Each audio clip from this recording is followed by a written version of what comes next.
Everyone, welcome back to pharmacy India plus. लेकिन ऐसा तरीका सही तरीका नहीं होता। This is not the right way कि भाई आपने स्पेक्ट्रोस्कोपी का मतलब तो समझाया नहीं बच्चों को, आपने ये तो बताया नहीं कि स्पेक्ट्रोस्कोपी का मतलब क्या होता है। मैं यहाँ पर थोड़ा सा अंधेरा करके आपको दिखाती हूँ, आपको शायद अब और बेटर तरीके से विजिबल होगा कि ये लाइट क्या हो रही है। Hello everyone, welcome back to pharmacy India plus. I hope you all are doing well और आप सभी बच्चों की पढ़ाई बहुत अच्छे से चल रही होगी। तो जैसा कि मैंने आपसे पहले भी बोला था कि मैं बहुत ही जल्दी फार्मास्यूटिकल ऑन एनालिसिस स्टार्ट करने वाली हूँ। तो आज मैं आपके सामने एक ऐसी वीडियो लेकर आई हूँ जिसको देखने के बाद आपको फार्मास्यूटिकल एनालिसिस से प्यार हो जाने वाला है। ऐसा मैम आप क्या करवाने वाले हो, ऐसा आज क्या स्पेशल होने वाला है वीडियो में कि आपने इतनी बड़ी बात बोल दी। बेटा जब भी कभी आप फार्मास्यूटिकल एनालिसिस यूट्यूब पर सर्च करोगे, आप अपना फोन उठाएंगे, यूट्यूब पर डालेंगे फार्मास्यूटिकल एनालिसिस, हजारों वीडियो आपको अवेलेबल हो जाएंगी, बहुत सारे वीडियो लेक्चर्स की प्लेलिस्ट आपको अवेलेबल होगी, सब कुछ अवेलेबल होगा। लेकिन मैं आज बताने वाली हूं बेटा कि फार्मास्यूटिकल एनालिसिस की शुरुआत कैसे हुई, हमें पता कैसे चलेगा कि इसमें बेसिकली हम करते क्या है, इसका जो सोल होता है, इसका जो सोल टॉपिक होता है, जो काफी ज्यादा टीचर्स इसको स्किप कर देते हैं, उसका सोल टॉपिक आज हम डिस्कस करने वाले हैं। आज की क्लास को अगर आपने बहुत अच्छे से देख लिया तो आपको बेटा इतना पता चल जाएगा कि एनालिसिस की शुरुआत कैसे हुई, क्यों हमें एनालिसिस पढ़नी पड़ती है, क्यों ये जो हमारी पूरी अर्थ है, अर्थ में सन होता है, सन का काम क्या होता है और हमें इसकी स्टडी करने से क्या मिलता है, क्यों हम अपने फार्मा में इसकी स्टडी कर रहे हैं, ये इतना इंपॉर्टेंट टॉपिक क्यों है। उसके अलावा अगर आप किसी भी कॉम्पिटिटिव एग्जाम, जी पैट, नाइपर, ड्रग इंस्पेक्टर, किसी भी फार्मा एग्जाम की तैयारी क्यों ना करो, जो फार्मास्यूटिकल एनालिसिस होता है बेटा ये रहता है आपका मेजर पोर्शन, ऐसा पोर्शन जिसको आप मिस नहीं कर सकते और एक ऐसा पोर्शन जिसको बच्चा टफ मान के चलता है, जिसको बच्चा समझता है कि इसमें बहुत सारी टफ चीजें हैं, ये थोड़ा टफ टॉपिक बच्चा कंसिडर करता है। लेकिन आपने अगर मेरी क्लास में अटेंड कर लिया ढंग से, लास्ट तक अगर आप क्लास में बने रहे, तो इसकी गारंटी आपको मैं दे रही हूं कि एनालिसिस, फिर कभी भी तुम एनालिसिस को टफ नहीं बोलोगे, कभी भी तुम्हारे मन में ऐसा डाउट नहीं आएगा कि यार क्या मैं इस टॉपिक को स्किप कर सकता हूं या कर सकती हूं, ऐसा कभी भी नहीं होगा। क्योंकि आज हम बहुत बहुत बहुत डिटेल में एक एक चीज समझने वाले हैं और जो मैं समझाने वाली हूं उसके मैं हैंड रिटन नोट्स भी दूंगी। तो आप अपने एग्जाम में एज इट इज अगर ये लिख कर आते हैं तो trust me, that will be a very very highly impressive copy, highly impressive presentation और आपको बहुत अच्छे मार्क्स मिलने ही वाले हैं। चलिए, तो इसकी अगर आपको हैंड रिटन नोट्स की पीडीएफ अवेलेबल चाहिए, अगर आपको किसी भी लेक्चर के पीडीएफ चाहिए, तो उसके लिए तो सबसे पहले बेटा आपको WhatsApp and Telegram download join करना पड़ेगा, जिसके लिए आप इसी वीडियो के नीचे डिस्क्रिप्शन बॉक्स में जाइएगा, आपको व्हाट्सएप एंड टेलीग्राम का लिंक मिलेगा, जरूर से ज्वाइन कर लीजिए। उसके अलावा जितनी भी रिसेंट अपडेट्स हैं, जितनी भी जॉब रिलेटेड अपडेट्स हैं, चाहे वो गवर्नमेंट से रिलेटेड हो या फिर प्राइवेट जॉब रिलेटेड अपडेट्स हो, सारी अपडेट्स आपको हमारी app pharmacy India mobile app पे मिलेगी। तो बिना किसी देरी करते हुए, अगर आपने अभी तक ये ऐप डाउनलोड नहीं करी है तो मस्ट डाउनलोड दिस ऐप, आपके लिए बहुत ज्यादा बेनिफिशियल है। चलिए तो फिर स्टार्ट करते हैं भाई हमारी इस टॉपिक से। तो मैम जो हमारा टॉपिक रहता है ना एनालिसिस का, वो तो रहता है स्पेक्ट्रोस्कोपी एंड 99% टीचर क्या करता है, वो ये करता है कि चलो भाई हेडिंग डालो स्पेक्ट्रोस्कोपी, हेडिंग डालो यूवी स्पेक्ट्रोस्कोपी, लिखने लग जाओ प्रिंसिपल। लेकिन ऐसा तरीका सही तरीका नहीं होता है। This is not the right way कि भाई आपने स्पेक्ट्रोस्कोपी का मतलब तो समझाया नहीं बच्चों को, आपने ये तो बताया नहीं कि स्पेक्ट्रोस्कोपी का मतलब क्या होता है, स्पेक्ट्रोस्कोपी की जरूरत क्यों होती है, क्यों बच्चा पढ़ रहा है स्पेक्ट्रोस्कोपी। जब तक बच्चे को ये नहीं पता होगा कि मैं ये चीज क्यों कर रहा हूं, इस चीज की जरूरत क्या है, ये चीज हुई किस लिए, रीजन क्या है, तब तक सारे टॉपिक्स कितना भी लॉजिकल चीज क्यों ना हो, बच्चे रटने की कोशिश करते हैं।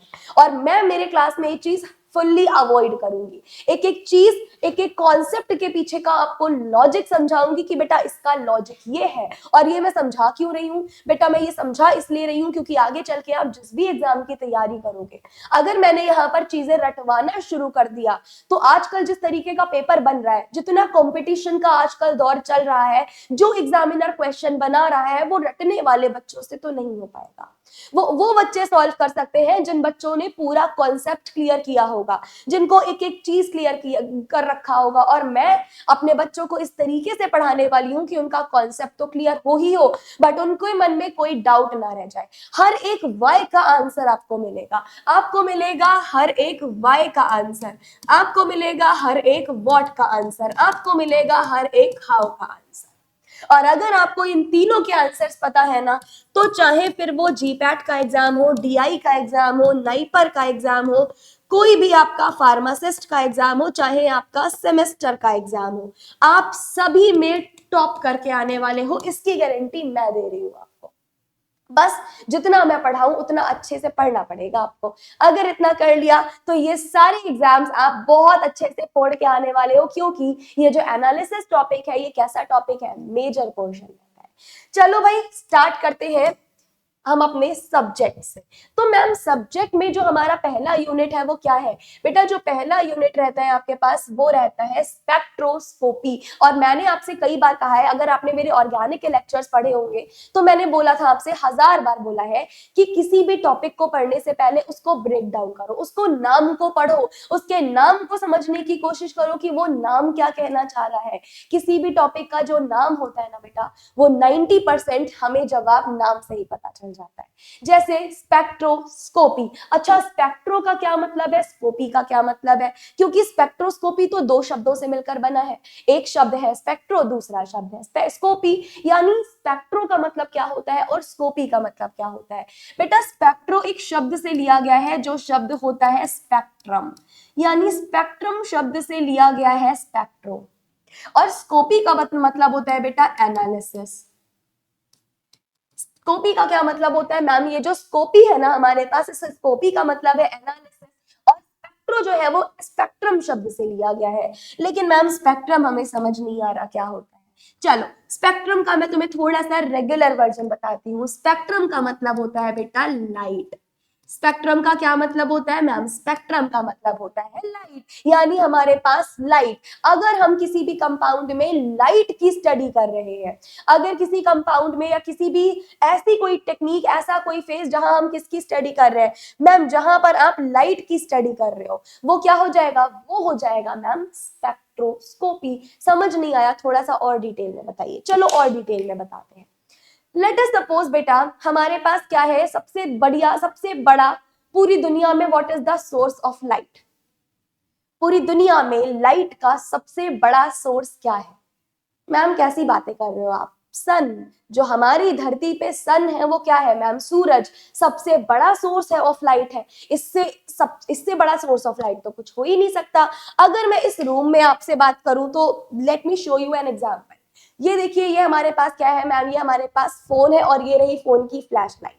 डन। अब यहां से क्या निकल रहा है मैम? यहां से निकल रही है लाइट। डन, लाइट निकल रही। अब अगर इस रूम में मैं अंधेरा कर दूंगी तो आपको रियलाइज होगा कि ये लाइट जो है वो बेसिकली एक डायरेक्शन में जा रही होगी। मैं यहाँ पर थोड़ा सा अंधेरा करके आपको दिखाती हूँ, आपको शायद अब और बेटर तरीके से विजिबल होगा कि ये लाइट क्या हो रही है मैम। ये लाइट डिफरेंट डिफरेंट रेडिएशन में जा रही है। ये जो लाइट निकल रही है मैम, ये देखिए अलग अलग आपको एक्सेस में नजर आ रही होगी। ये लाइट अलग अलग एक्सेस में जा रही है। तो बेटा ये अलग अलग डायरेक्शन में जो हमारी लाइट जा रही है, इन्हीं के बारे में जब हमें एनालिसिस करना होता है। मान लीजिए हमारे पास एक व्हाइट कलर का पेपर है।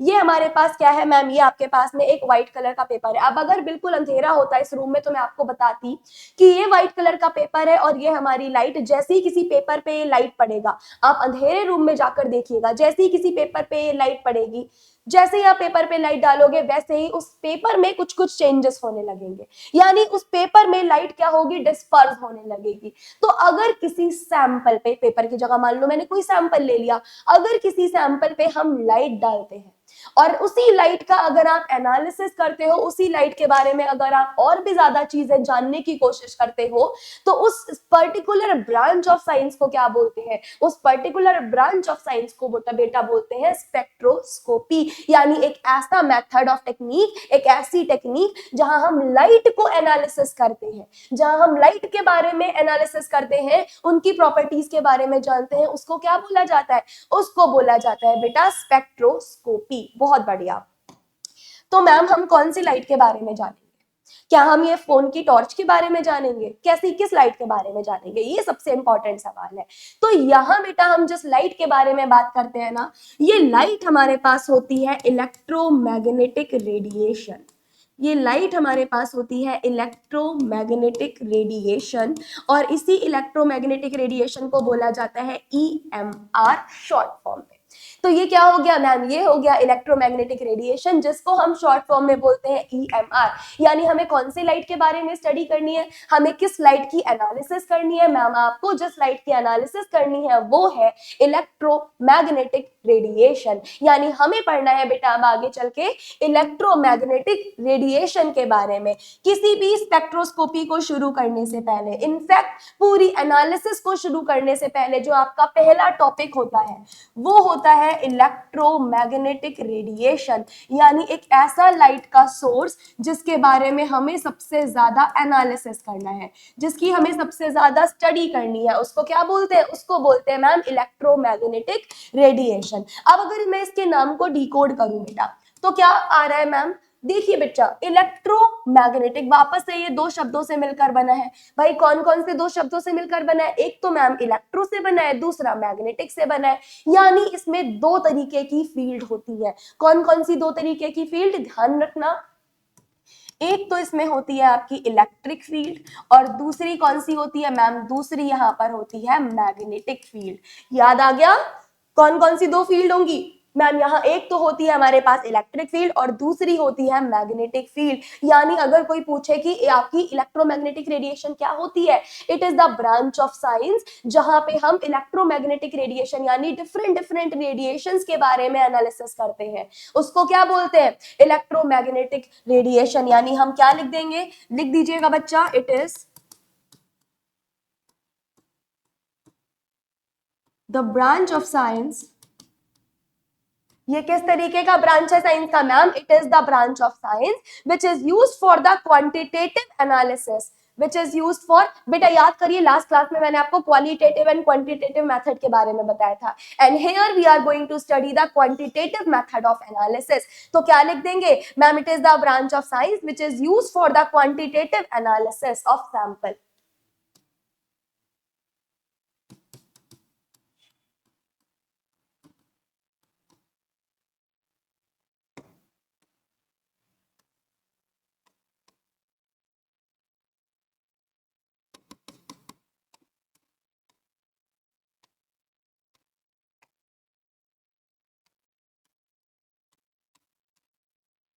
या तो सैंपल का या तो मैटर का, किसी भी मैटर का या फिर किसी भी सैंपल का अगर हम क्वांटिटेटिव एनालिसिस कर रहे होते हैं बाय यूजिंग लाइट, उसको क्या बोलते हैं मैम, वो हमारी स्पेक्ट्रोस्कोपी हो जाएगी बाय यूजिंग लाइट। अच्छा जरा बताइएगा कौन सी लाइट का यूज कर रहे हैं, इसमें भी मैम क्या ही बोलना है हमें, हम यूज कर रहे हैं इलेक्ट्रोमैग्नेटिक रेडिएशन का। तो अब से इलेक्ट्रोमैग्नेटिक रेडिएशन को मैं शॉर्ट फॉर्म में बेटा EMR लिख रही होंगी। आपको पता होना चाहिए कि EMR का मतलब क्या होता है, इलेक्ट्रोमैग्नेटिक रेडिएशन। और जितने भी मैं आपको नोट्स दूंगी ना, ये हाईली क्वालिटेटिव नोट्स है एनालिसिस की भाषा में बोले तो, और इन नोट्स को अगर आप डायरेक्टली अपने एग्जाम में लिखोगे तो आपके बहुत अच्छे मार्क्स आएंगे। इन्हीं नोट्स को अगर आप चाहो तो अपनी प्रिपरेशन में भी काफी अच्छे से यूज कर सकते हो, क्योंकि ये बहुत बहुत बहुत इंपॉर्टेंट चीज है मैं बता रही हूँ। तो बेसिकली हमें किसका स्टडी करना है मैम, बेसिकली हमें स्टडी करनी है इलेक्ट्रोमैग्नेटिक रेडिएशन की। हमें किसकी स्टडी करनी है, इलेक्ट्रोमैग्नेटिक रेडिएशन की। तो इलेक्ट्रोमैग्नेटिक रेडिएशन होती क्या है बेटा, ये एक प्रकार की लाइट वेव्स होती हैं। क्या होती है मैम, ये एक प्रकार की लाइट वेव्स होती हैं। अच्छा लाइट वेव मतलब मैम जो लाइट होगी ना वो वेव के फॉर्म में आएगी, अभी बताऊंगी, चिंता मत करो अभी बताऊंगी। तो ये क्या होती है मैम, ये लाइट वेव्स होती है, या तो इन्हें लाइट वेव्स बोल दीजिए या तो आप इन्हें इलेक्ट्रोमैग्नेटिक रेडिएशन ही बोल दीजिए। लाइट वेव का मतलब क्या, लाइट वेव मतलब in the form of wave contain photon, हम लिख सकते हैं the form of wave. Light wave मतलब बेटा the form of wave contain photons. अभी सब बताऊंगी धीरे धीरे, जस्ट थोड़ा पेशेंस रखिए। यानी फोटोन के रूप में एक वेव जो निकल रही होगी उसको क्या बोलते हैं मैम, उसको लाइट वेव कहते हैं। कैसे मैम, थोड़ा सा समझा दीजिए, हमें समझ नहीं आया। आ जाओ नेक्स्ट पेज पे समझने की कोशिश करते हैं। चलिए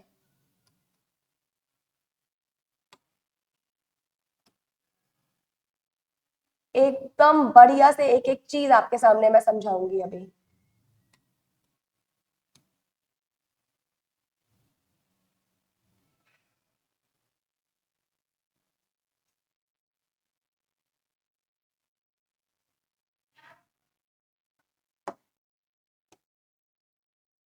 अब ये मैंने क्या बना दिया मैम, ये आपने बना दिया है हमारे पास सन। क्या बना दिया भाई मैंने, ये मैम आपने हमारे पास बना दिया है सन। सन से क्या निकल रहा होता है मैम, सन से निकल रही है इलेक्ट्रोमैग्नेटिक रेडिएशन। भैया ये क्या बन गया मैम, ये तो आपने हमारे पास में ना सन का फॉर्मेशन कर दिया, ये निकल बन गया हमारे पास सन। अब सन से क्या निकल रहा होगा मैम, सन से निकल रही है इलेक्ट्रोमैग्नेटिक रेडिएशन, और ये रेडिएशन किस फॉर्म में निकल रही है बेटा, ये रेडिएशन जो है वो आपकी वेव के फॉर्म में निकल रही है। किस फॉर्म में निकल रही है भाई मैम, ये जो रेडिएशन है ना हमारी, ये वेव के फॉर्म में निकल रही है। यहाँ पर आप लिख सकते हो कि ये वेव के फॉर्म में हमारे पास क्या निकल रहा है मैम, वेव के फॉर्म में हमारी ये रेडिएशन निकल रहा है, जिसमें एनर्जी के छोटे छोटे फोटॉन्स होते हैं। अच्छा, फोटॉन का मतलब समझ में आता है क्या होता है, जो एनर्जी के छोटे छोटे बंडल्स के रूप में होते हैं। जैसे हमें एनर्जी चाहिए तो हम क्या पीते हैं, हम ग्लूकॉन डी पीते हैं, या फिर हम क्या पीते हैं, एनर्जल पीते हैं। तो वो एनर्जी के छोटे छोटे इलेक्ट्रोलाइट्स है ना। सिमिलरली बेटा सन से निकलने वाली जो एनर्जी है वो छोटे छोटे पैकेट्स के रूप में निकलती है, यानी फोटॉन्स के रूप में निकलती है। और जो फोटॉन्स होता है बेटा, वो ऐसा वेव वाला नेचर दिखाता है। तो उसका नेचर कैसा होगा मैम, कुछ इस तरीके से वेव के नेचर में निकलेगा। यानी अगर हमें एक्सप्लेन करना हो कि फोटॉन क्या होता है, तो बेटा आप लिख दीजिएगा a packet of energy. What is photon? Ma'am photon is a packet of energy. क्या हो जाएगा ये मैम, एक एनर्जी का ये जो है ना, ये हमारे पास में पैकेट होता है, या आप बोल सकते हो बंडल ऑफ एनर्जी। अच्छा, इसकी कुछ ना कुछ एनर्जी भी होगी, जरा बताइएगा एनर्जी क्या है मैम। हम मान लेते हैं कि इसकी एनर्जी है E1। क्या मान लेते हैं मैम, हम मान लेते हैं कि इसकी एनर्जी है E1। चलिए, अब बेटा आपने समझा होगा, जरूर सुना होगा कि वेव लेंथ का भी एक कॉन्सेप्ट होता है। क्या होता है भाई वेव लेंथ, क्या कोई बच्चा मुझे बताएगा क्या होता है वेवलेंथ? कोई सा भी बच्चा मुझे बताना प्रेफर करेगा। मैम, दो कॉन्जिक्यूटिव पीक्स के बीच का जो डिस्टेंस होता है उसको हम क्या बोलते हैं, वेवलेंथ बोलते हैं। अच्छा, डिटेल में समझाऊंगी, अभी के लिए इतना समझिए। मान लीजिए कोई फोटोन है जो इस तरीके की वेव पार्टिकल के नेचर को फॉलो कर रहा है, जिसकी एनर्जी कितनी है मैम, इसकी एनर्जी जो है वो हमारे पास E1 है। अगर एनर्जी E1 है तो वेवलेंथ मान लेते हैं कि λ1 होगी, है ना बेटा। अब एक और हम अपना एनर्जी का सोर्स लेते हैं। अब एक और एनर्जी के सोर्स से यानी सन से दोबारा एनर्जी निकली, लेकिन इस बारी जो हमारी एनर्जी निकली है वो क्या है मैम, इस बारी आपकी जो एनर्जी निकली है वो थोड़ी सी ज्यादा निकली है। यानी ये क्या है मैम, इसकी एनर्जी थोड़ी सी ज्यादा है। एक मिनट, थोड़ा डिटेल में करवाती हूँ। ये कैसी है मैम, ये वाली जो है ना वो थोड़ी सी ज्यादा एनर्जी की है। अब अगर ज्यादा एनर्जी की है तो लेट अस सपोज हम इसकी एनर्जी मान लेते हैं E2, और अगर एनर्जी E2 है तो वेवलेंथ हम λ2 मान लेते हैं। अब मान लो बेटा यहाँ पर एक और आपके पास एनर्जी का सोर्स निकल रहा है। इसमें क्या है मैम, इसमें हमारे पास बेसिकली इसमें क्या हो जाएगा, इसमें कोई दूसरी डिफरेंट एनर्जी आएगी। यानी इसकी एनर्जी को हम कैसे रिप्रेजेंट कर सकते हैं मैम, इसकी एनर्जी को भी आप बहुत इजीली रिप्रेजेंट कर सकते हो।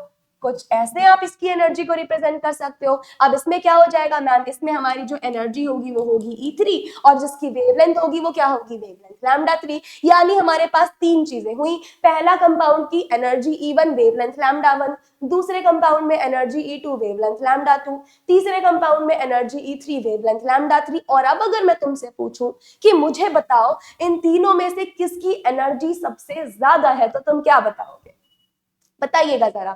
इन तीनों में से किसकी एनर्जी सबसे ज्यादा है, तो तुम क्या बताओगे, किसकी एनर्जी जो है वो सबसे ज्यादा है और किसकी वेवलेंथ सबसे ज्यादा है, बताइएगा। अगर हमसे पूछा जाएगा जनरली, अगर हमसे पूछा जाएगा कि जनरली एनर्जी का क्या सीन रहेगा, तो बेटा अगर हमारे पास एनर्जी में E1 ज्यादा है, फिर E2 है, फिर E3 है, तो आपको मैं एक और बात बता देती हूँ, वेवलेंथ का क्या सीन होगा। वेवलेंथ बेटा अगर E1 ज्यादा है तो हमारी λ1 सबसे कम, λ2 उससे ज्यादा, और λ3 उससे ज्यादा। बेसिकली ये ऑर्डर रहेगा आपका एनर्जी और वेवलेंथ का। अब आपके मन में सवाल आया कि मैम ये हुआ कैसे, ऐसा कैसे हो गया कि एनर्जी और वेवलेंथ दोनों एक दूसरे के अपोजिट है। तो बेटा एक फॉर्मूला होता है, क्या होता है वो फॉर्मूला, फॉर्मूला बेटा हमारे पास होता है E = hc/λ। जहां पर ई क्या है मैम, जहां ई है हमारे पास एनर्जी। अगर मैं आपसे एक्सप्लेन करवा दूं कि ई क्या है, तो बेटा जो ई है वो क्या है मैम, ई हमारे पास है एनर्जी। बहुत बढ़िया। लैम्डा क्या है मैम, लैम्डा है हमारे पास वेवलेंथ। ठीक है जी। एच क्या है मैम, एच होता है प्लैंक्स कांस्टेंट, ये एक तरीके का कांस्टेंट होता है बेटा, याद रखिएगा अब इसको, प्लैंक्स कांस्टेंट है। सी क्या है मैम, सी होती है स्पीड ऑफ लाइट, बचपन में आप सभी ने पढ़ी होगी। सी क्या हो जाएगा, सी हो जाता है बेटा स्पीड ऑफ लाइट। अब इस फॉर्मूले को देखो बहुत ध्यान से। इस फॉर्मूले के according E is equals H C upon lambda, यानी जो बेटा एनर्जी है वो वेवलेंथ के इनवर्सली प्रोपोर्शनल है। मतलब मैम अगर एनर्जी बढ़ रही होगी तो वेवलेंथ की वैल्यू कम हो रही होगी, या अगर एनर्जी कम हो रही होगी तो वेवलेंथ की वैल्यू बढ़ रही होगी। दैट सिंपली मीन्स हम क्या बोल सकते हैं, हम बोल सकते हैं कि जो हमारी एनर्जी है ना मैम, वो वेवलेंथ के इनवर्सली प्रोपोर्शनल है। जितना ज्यादा वेवलेंथ एनर्जी उतनी कम हो रही होगी। यानी अगर हमारी E1 सबसे ज्यादा है ना बेटा, तो लैम्डा 1 सबसे कम होगी। और ये मोस्ट इंपॉर्टेंट में लिख लो, क्योंकि ये वाला आपका बहुत इंपॉर्टेंट फॉर्मूला हो जाता है। इस डायरेक्ट फॉर्मूले से बेटा आपके जीपैट में 2 बार सवाल पूछे गए हैं, तो ये आपका इंडिविजुअल फॉर्मूला है जो कि बहुत ज्यादा इंपॉर्टेंट होने वाला है। तो पहला तो relation E is equals H C upon lambda star mark कर दो, बहुत ज्यादा जरूरी है। एक और रिलेशन होता है बेटा, अब वो क्या रिलेशन होता है मैम, दूसरा रिलेशन होता है E is equals H new. अच्छा E तुम्हें पता है एनर्जी है, H तुम्हें पता है प्लैंक्स कांस्टेंट है, न्यू हो जाएगा बेटा फ्रीक्वेंसी। न्यू क्या हो जाएगा मैम, न्यू हो जाएगा फ्रीक्वेंसी। यानी मैम जो एनर्जी होता है वो डायरेक्टली प्रोपोर्शनल होगा फ्रीक्वेंसी का, लेकिन इनवर्सली प्रोपोर्शनल होगा किसका मैम, इनवर्सली प्रोपोर्शनल होगा वेवलेंथ का। अब ये इंडिविजुअल चीज बेटा याद रखिएगा हमेशा, क्योंकि यहां से सवाल बनने के बहुत सारे चांसेस है, यहां से सवाल बनने के बहुत सारे चांसेस है। तो ये याद रखना है हमेशा हमें कि एनर्जी का और फ्रीक्वेंसी का तो डायरेक्ट रिलेशन है, बट एनर्जी का और वेवलेंथ का कैसा रिलेशन है मैम, इसका इनवर्स रिलेशन होता है। तो आई होप ये सारी चीजें आपको क्लियर हो गई होंगी। लेकिन मैम आप हमें ये बता दीजिए कि इलेक्ट्रोमैग्नेटिक रेडिएशन में क्या होता है, कौन कौन सी लाइट निकलती है। तो बेटा जो हमारा इलेक्ट्रोमैग्नेटिक रेडिएशन होता है ना, उसमें बहुत सारे रेडिएशंस निकलते हैं, एक लिस्ट होती है, पूरी लिस्ट दिखाऊं मैं आप लोगों को। चलिए हम लोग वन बाय वन उस लिस्ट के बारे में बात करते हैं। तो इलेक्ट्रोमैग्नेटिक रेडिएशन में बेटा जो सबसे पहले आपको मिलेगी वो होंगी गामा रेस। गामा रेस के बाद आपको बेटा मिलेंगी X rays. One by one हम सारे रेस के बारे में पढ़ेंगे। Gamma rays, X rays, X rays के बाद में होती है बेटा UV visible rays. UV visible rays के बाद से कौन सी होगी मैम, यूवी विजिबल रेस के बाद होगी आईआर वेव्स। आईआर रेस के बाद होगी बेटा माइक्रोवेव, और माइक्रोवेव के बाद एकदम लास्ट में कौन आ जाएगी, एकदम लास्ट में हमारे पास आ जाएंगी रेडियो वेव्स। तो ये हमारे पास क्या होता है मैम, ये होता है हमारे पास में इलेक्ट्रोमैग्नेटिक रेडिएशन। इलेक्ट्रोमैग्नेटिक रेडिएशन में कुल इतने रेडिएशंस हमें मिलते हैं, gamma rays, X rays, UV visible rays, IR rays, microwave rays and radio wave rays. और याद रखने वाली बात ये है, याद रखने वाली बात क्या है मैम, याद रखने वाली बात हमारे पास ये रहेगी कि जो गामा रेज होता है बेटा, इसकी जो एनर्जी होती है वो पता है कितनी होती है, इन सब में सबसे ज्यादा। यानी इनमें क्या पाया जाता है, जब जब आप गामा रेस के बारे में बात कर रहे होंगे तब तब बहुत अच्छे से याद रखिएगा कि उनमें एनर्जी कैसी होगी, उनमें एनर्जी पाई जाएगी बेटा आपकी मैक्सिमम। किसकी बात करी मैंने, गामा रेस की बात कर दी। तो रेडियो वेव में कैसी पाई जाएगी, देखो बेटा जैसे जैसे जैसे हम लोग टॉप टू बॉटम आते जा रहे हैं, जैसे जैसे हम टॉप टू बॉटम आते जा रहे हैं ना, हमारी एनर्जी डिक्रीज होती जा रही है। यानी रेडियो वेव की अगर कोई एनर्जी की बात करेगा तो कैसी पाई जाएगी, रेडियो वेव की एनर्जी बेटा आपकी पाई जाएगी मिनिमम। और यहां से सवाल बनता है, तो याद रखना गामा रेज में एनर्जी बहुत हाई मैक्सिमम होती है, लेकिन हमारा जो रेडियो वेव होता है उसमें क्या होता है मैम, उसमें एनर्जी हमारी मिनिमम पाई जाती है। जैसे जैसे टॉप टू बॉटम जाएंगे एनर्जी हमारी कम होती जाएगी। तो अब तुम लोग मुझे बताओ, अगर इसकी एनर्जी बहुत ज्यादा है, मैक्सिमम है, तो मुझे जरा बताना इसके वेवलेंथ कैसे होगा। तो मुझे जरा बताना इसका वेवलेंथ कैसे होगा। मैम अभी अभी आपने पीछे बताया था, अभी अभी आपने पीछे बताया था कि एनर्जी अगर ज्यादा है तो वेवलेंथ होगा कम, एनर्जी वेवलेंथ का इनवर्स रिलेशन होता है। दैट मीन्स अब क्या हो जाएगा मैम, अगर एनर्जी मैक्सिमम है तो वेवलेंथ कैसी हो जाएगी बच्चा, वेवलेंथ इसकी हो जाएगी मिनिमम, इसकी वेवलेंथ कैसी हो जाएगी मिनिमम। यानी जैसे जैसे हम टॉप टू बॉटम जा रहे हैं एनर्जी तो कम हो रही है लेकिन वेवलेंथ बेटा बढ़ती जा रही है। यानी इसी रेडियो वेव की एनर्जी तो मिनिमम थी लेकिन इसकी वेवलेंथ कैसी हो जाएगी बता दो जरा। मैम इसमें तो कोई शक ही नहीं है, इसकी वेवलेंथ हो जाएगी हमारे पास मैक्सिमम। कैसी वेवलेंथ हो गई, वेवलेंथ बेटा यहाँ हो गई हमारे पास मैक्सिमम। यानी यहीं से सवाल बनता है, यही आपको ध्यान रखना है कि जैसे जैसे आप टॉप टू बॉटम जाओगे सबसे ज्यादा एनर्जी गामा की, फिर एक्स की, फिर जैसे जैसे हम नीचे आएंगे एनर्जी कम होती जाएगी और वेवलेंथ बढ़ती जाएगी। इसकी वेवलेंथ सबसे कम होगी और एनर्जी सबसे ज्यादा होगी, यहां से सवाल बनता है। और यही है ऐसा टर्म जो आपको बहुत बहुत बहुत ज्यादा ध्यान रखना है। ठीक है जी, अब आगे थोड़ा सा मूव ऑन करें। देखिए गामा रेज बेटा ऐसी रेज होती है जिसकी एनर्जी बहुत ज्यादा है, वेवलेंथ बहुत कम है। सिमिलरली एक्स रेज की भी एनर्जी बहुत ज्यादा होती है। तो जो हमारे पास गामा रेज और एक्स रेज होती है इनकी क्योंकि एनर्जी बहुत ज्यादा है, इनका यूज किस लिए किया जाता है, किसी भी बॉन्ड को ब्रेक करने के लिए। इतनी ज्यादा इनकी एनर्जी होती है ना कि अगर आप किसी भी बॉन्ड को ब्रेक करना चाहो, अगर किसी भी बॉन्ड को ब्रेक करना चाहो तो बॉन्ड ब्रेकिंग में सबसे ज्यादा आप यूज कर सकते हो गामा रेस का, गामा रेस के साथ साथ एक्स रेस का। क्यों भला, क्योंकि इनकी एनर्जी बहुत हाई होती है। हाईएस्ट एनर्जी की वजह से इनका यूज कर सकते हैं बॉन्ड को ब्रेक करने के लिए। किसका भाई, गामा रेस का और एक्स रेस का, दोनों का ही। अच्छा यूवी रेस का यूज किस लिए करा जाता है बेटा, आगे मैं बहुत डिटेल में बताऊंगी लेकिन अभी के लिए ऐसा समझ लो, कभी भी अगर हमें इलेक्ट्रॉनिक ट्रांजिशन करवाना है, यानी इलेक्ट्रॉन को अगर एक जगह से दूसरी जगह तक पहुंचाना है तो उसके लिए आप जिसका यूज करते हो वो होता है यूवी विजिबल रेज। ठीक है जी, आगे बहुत डिटेल में हम लोग जानेंगे इसके बारे में। आगे बढ़ते हैं, आईआर रेस के बारे में बताइए मैम, इसका यूज क्यों किया जाता है। अगर कभी देखो जैसे कि ये मेरा फोन है और अगर मुझे इस फोन को वाइब्रेट करवाना है तो मैं इसको वाइब्रेशन मोड पे लगा दूंगी। सिमिलरली बेटा अगर कोई सैंपल है और अगर कोई सैंपल को आपको वाइब्रेट करवाना है तो आप उसमें आईआर रेस डालोगे। जैसे ही हम किसी सैंपल पर आईआर रेस डालते हैं वैसे ही उसमें जितने भी बॉन्ड्स होते हैं सब वाइब्रेशन करने लगते हैं, यानी बॉन्ड्स वाइब्रेट होने लगते हैं। क्या हो जाएगा यहाँ पर मैम, यहाँ बॉन्ड्स जितने भी होंगे वो सारे के सारे वाइब्रेट करने लगेंगे। तो आईआर रेडिएशन की वजह से क्या होता है मैम, बॉन्ड्स वाइब्रेट करने लगते हैं। ठीक है भाई। अच्छा अब ये बता दीजिए माइक्रोवेव की वजह से क्या होता है। माइक्रोवेव की वजह से बेटा रोटेशन हो जाता है। माइक्रोवेव की वजह से मॉलिक्यूल्स में क्या हो जाएगा मैम, मॉलिक्यूल्स में ना माइक्रोवेव की वजह से रोटेशन हो जाएगा। तो यहाँ पर क्या हुआ, रोटेशन हुआ।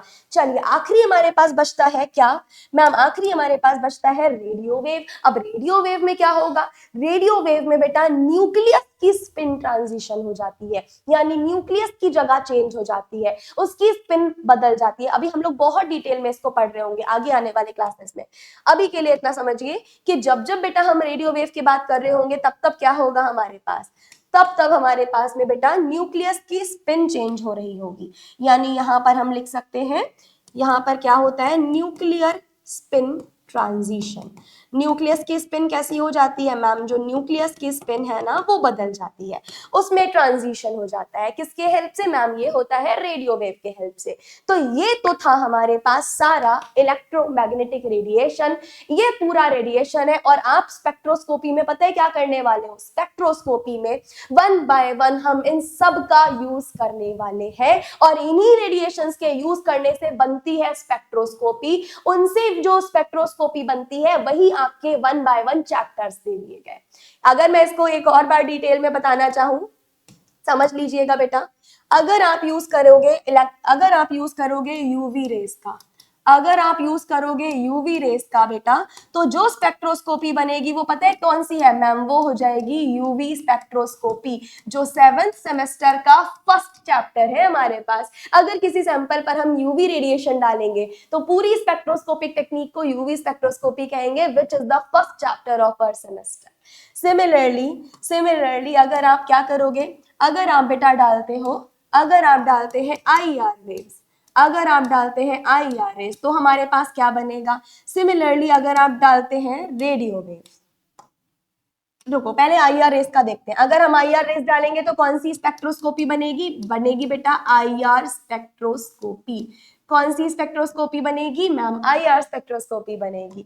सिमिलरली अगर हम क्या डाल दें, सिमिलरली बेटा अगर हम डाल देते हैं रेडियो वेव, अगर हम डाल देते हैं रेडियो वेव, तो जरा बताइए रेडियो वेव से कौन सी स्पेक्ट्रोस्कोपी बनेगी। अगर किसी सैंपल पर रेडियो वेव जाएगा ना, तो जो नई स्पेक्ट्रोस्कोपिक टेक्निक आएगी वो पता है क्या आएगी, वो आएगी NMR स्पेक्ट्रोस्कोपी। ये सारे स्पेक्ट्रोस्कोपी आपके सिलेबस में होंगे, और ये सारे स्पेक्ट्रोस्कोपी आए कहां से मैम, इन रेडिएशन की वजह से आए।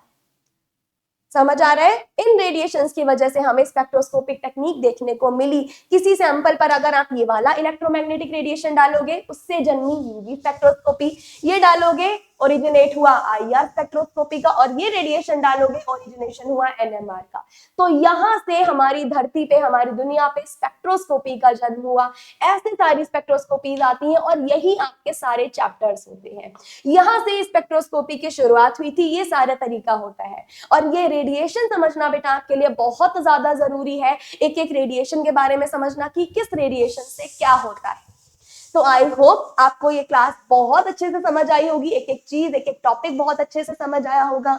यहाँ हम लोगों ने बहुत डिटेल में सब कुछ स्टडी करा है, एंड आई होप आपको व्हाई, व्हाट, हाउ, इन सभी सवालों के जवाब धीरे धीरे धीरे धीरे पूरी एनालिसिस में मिलते चले जाएंगे।